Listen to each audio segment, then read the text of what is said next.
¿Te dijeron que la inflación es del 3%? ¿Y cuando vas al supermercado sientes que todo cuesta el doble? No estás loco. La inflación oficial es una cosa. La inflación real, la que afecta tu bolsillo, es otra completamente diferente. Y nadie te lo va a explicar abiertamente. Cada mes sale el dato. La inflación es del 2%, del 3%, a veces del 4%. Número oficial, calculado por organismos del gobierno, reportado en las noticias y usado para justificar decisiones económicas. Y suena razonable, controlado, casi tranquilizador. Un 3% no parece mucho. Pero hay un problema. Ese número no refleja lo que realmente pagas. No refleja cuánto más cuesta llenar la nevera, pagar el alquiler, llenar el depósito de gasolina o pagar la luz. Porque la inflación oficial se calcula con una cesta de bienes y servicios que supuestamente representa el gasto promedio. Pero esa cesta no es tu cesta. No incluye lo que tú compras, ni en las proporciones en las que tú lo compras. Incluye categorías amplias, productos genéricos y ponderaciones que muchas veces no tienen nada que ver con tu vida real. Entonces te dicen 3%, mientras tú sientes que todo subió un 10%, un 15%, a veces un 20%.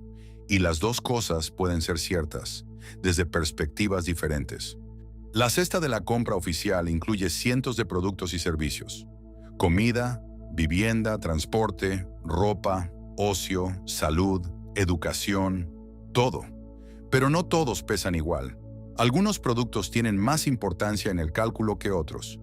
Y ahí empieza el problema. La ponderación está basada en el consumo promedio de toda la población, no en tu consumo específico. Si tú gastas el 40% de tu sueldo en alquiler, pero el promedio nacional es del 25%, tu inflación real probablemente sea mucho mayor que la oficial. Si conduces todos los días y la gasolina sube un 20%, pero en la cesta apenas pesa un 5%, el número oficial no refleja tu situación. Si comes carne varias veces por semana y la carne sube un 30%, pero solo representa una pequeña parte de la cesta, otra vez, el dato deja de servirte. La inflación oficial es un promedio general, pero tú no eres un promedio. Vives una realidad concreta, con gastos concretos, y la inflación que afecta tu vida puede ser completamente distinta del número que te muestran. Hay costes que suben constantemente, pero que apenas se reflejan en la inflación oficial. La vivienda, por ejemplo. El precio de comprar una casa casi nunca entra directamente en el cálculo. Lo que suele entrar es el alquiler o una estimación del coste de vivienda para propietarios. Entonces, si el precio de las casas se duplica en 5 años, eso no aparece como inflación. Aunque para cualquiera que quiera comprar una vivienda, sí lo es. Y de forma brutal. Lo mismo pasa con la educación privada, los seguros médicos o servicios que muchísimas personas usan constantemente, pero que tienen poco peso dentro de la cesta oficial. Y luego está otro detalle del que casi no se habla: la calidad. Si un producto cuesta lo mismo pero ahora trae menos cantidad, eso también es inflación, solo que no se presenta así. Oficialmente, el precio no subió. Entonces, sobre el papel no hay inflación, aunque tú estés recibiendo menos por el mismo dinero. A eso le llaman shrinkflation, productos más pequeños al mismo precio. Y muchas veces pasa casi desapercibido en las estadísticas. Te dicen que tu salario subió un 2%. Te dicen que la inflación fue del 3%. Entonces, técnicamente perdiste el 1% de poder adquisitivo. Suena manejable, ¿no? Pero en la práctica sientes que perdiste mucho más, porque la inflación real, la que afecta a tus gastos diarios, fue mayor, mucho mayor.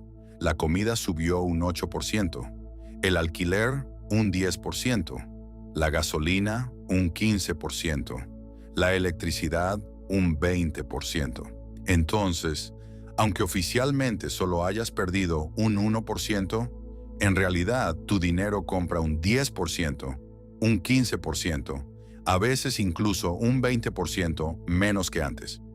Y eso no es especulación, es tu experiencia directa cada vez que pagas. Cada vez que llenas el carrito y cuesta más.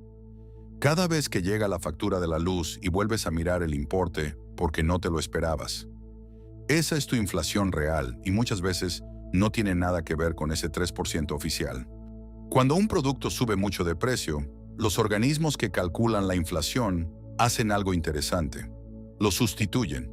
Dicen que si la carne subió demasiado, la gente probablemente comprará pollo en su lugar. Entonces, en vez de medir cuánto subió la carne, terminan midiendo cuánto cuesta el pollo. Y como el pollo no subió tanto, la inflación calculada parece menor. Pero tú no querías pollo, querías carne, y ahora no puedes comprarla porque se volvió demasiado cara. Eso es pérdida real de poder adquisitivo. Pero no se refleja en el número oficial, porque cambiaron el producto dentro del cálculo. Y lo mismo pasa con marcas, con calidades y con categorías enteras. Si algo sube demasiado, muchas veces se reemplaza por una alternativa más barata dentro de la cesta. Y así el número final parece controlado. Mientras tanto, en la vida real, tú tienes que conformarte con menos, con productos de peor calidad o directamente dejar de comprar cosas que antes eran normales para ti. La inflación no afecta a todos por igual. Si ganas mucho dinero y tus gastos básicos representan una parte pequeña de tus ingresos, la inflación te afecta menos. Que la comida suba un 10% no cambia demasiado tu vida si solo destinas un 10% de tu sueldo a la alimentación. Pero si ganas poco y el 40% o el 50% de tu sueldo se va en comida, alquiler y servicios básicos, la inflación te golpea muchísimo más fuerte. Porque esos productos, los esenciales, suelen subir más que el promedio. Comida, energía, vivienda, transporte. Todo lo que no puedes dejar de pagar sube más rápido. Mientras tanto, otros productos como tecnología, ropa o artículos de lujo muchas veces suben menos o incluso bajan de precio. Entonces la inflación oficial, al mezclarlo todo en un solo promedio, termina ocultando algo importante: que las personas con menos recursos suelen sufrir una inflación mucho mayor que quienes tienen más dinero. Es una dinámica regresiva. Afecta más a quien menos tiene, y el número oficial casi nunca refleja esa diferencia. Un 3% de inflación no parece demasiado, pero el problema es que se acumula. En 10 años, una inflación del 3% anual significa que los precios subieron aproximadamente un 34%, y en 20 años, cerca de un 80%.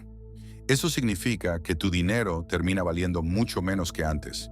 Y si la inflación real fue más alta, que muchas veces probablemente lo fue, la pérdida es todavía mayor. Ahora piensa en tus ahorros.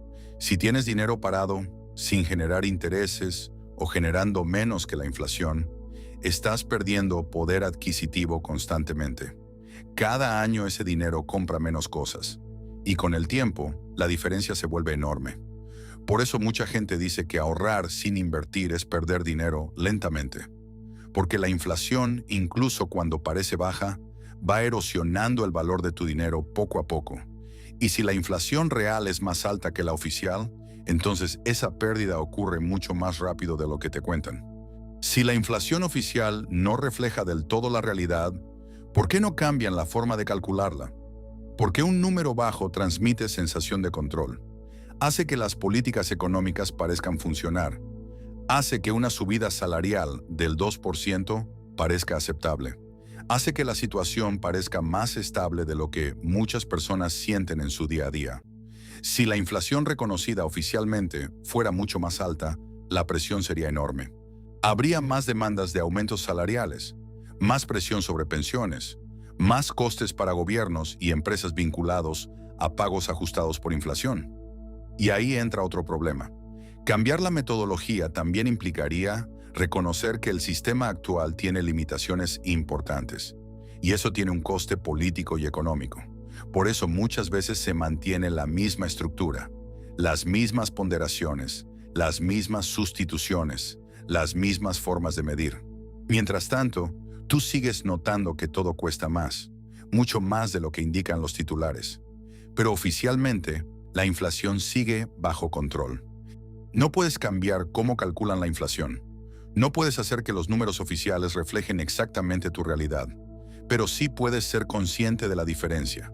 Puedes calcular tu propia inflación. Mira cuánto gastabas hace un año en las cosas que compras regularmente y compáralo con lo que gastas ahora en exactamente lo mismo. Esa es tu inflación real, no el 3% que aparece en los titulares. Y cuando entiendes cuál es tu número real, empiezas a ver las cosas de otra manera. Puedes negociar aumentos salariales que realmente compensen la pérdida de poder adquisitivo. Puedes entender por qué dejar el dinero parado durante años muchas veces significa perder valor lentamente. Puedes ajustar tu presupuesto basándote en tu realidad, no en estadísticas generales que quizá no representan tu vida. Porque si sigues creyendo únicamente en ese 3% oficial, mientras tu inflación real es del 10%, vas a perder poder adquisitivo año tras año sin entender por qué cada vez el dinero te alcanza menos. Te venden la idea de que la inflación está controlada, que es manejable, que los bancos centrales la tienen bajo control. Y técnicamente, según sus cifras, puede parecer cierto. Pero esos números no son tu realidad.